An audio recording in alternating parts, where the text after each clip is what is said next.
burst out in pride for the red, white, and blue. The heroes who died just doing what they do. Good morning. Did you look My up name is to Rich Palmer. heaven to see Today is how September they 11th, and following is a reading of the Daily Thought devotional. really matter? Today's message is in memorial to those that died in the 9/11 2001 tragedy in New York City, Pennsylvania, and Washington, D.C., as well as their families.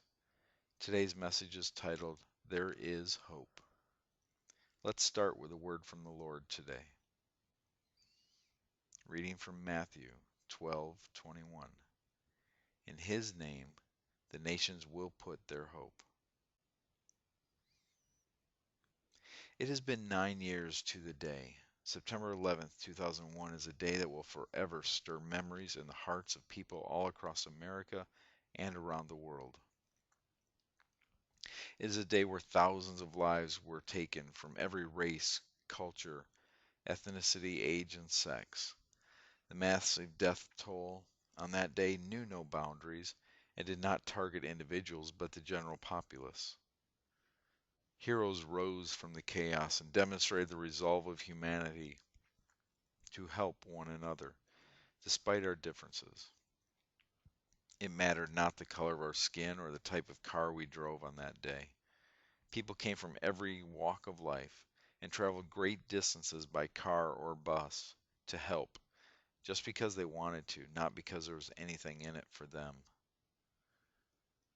There was a resurgence to believe in something bigger than ourselves. There was a realization that life was delicate and that we do not ultimately have control. It forced us to rethink our priorities and focus on the important things in life: God, family, loving and helping others, and the search for a peace in a violent world. I'm sure you remember where you were and how you first found out. I'm sure you can recall those feelings right after you heard of the tragedy. We saw leaders unashamed to bring God into the big stage in front of the world, political leaders, news leaders, entertainers, corporate leaders, and church leaders now had no political agenda in hand or divisive nature to draw the world's attention to the need for God in our lives. George Bush, Bill Clinton, Tony Blair, Billy Graham, Katie Couric, David Letterman, and even Howard Stern, just to name a few. Billy Graham's comments at the National Cathedral 3 days after 9/11 called the world to reconsider their life's actions in light of these events. And quoting Billy Graham, "There is also hope for the future because of God's promises.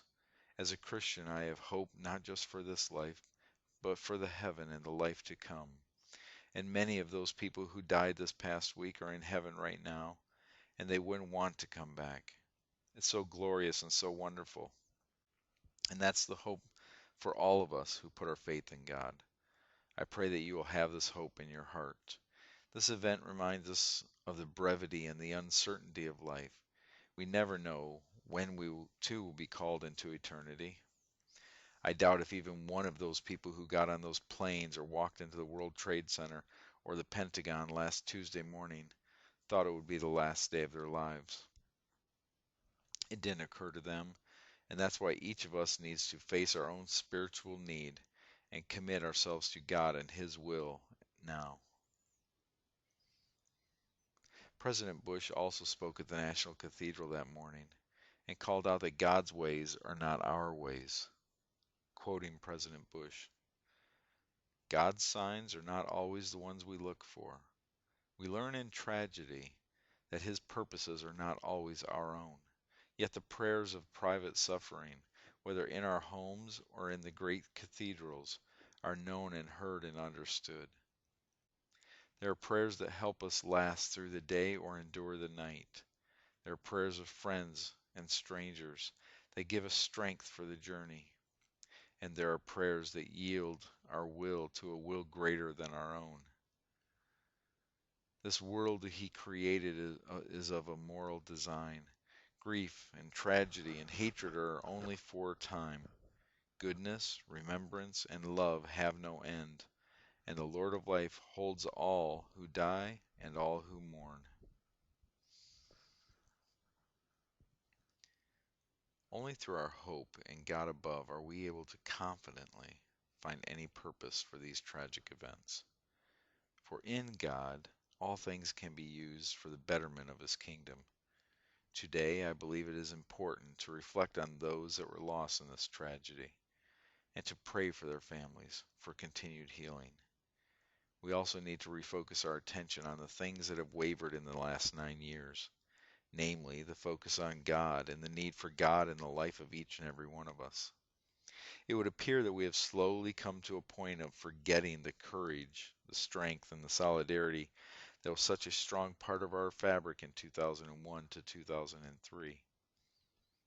Through a concentrated effort, are we to once again revitalize the importance of God's plans on this world?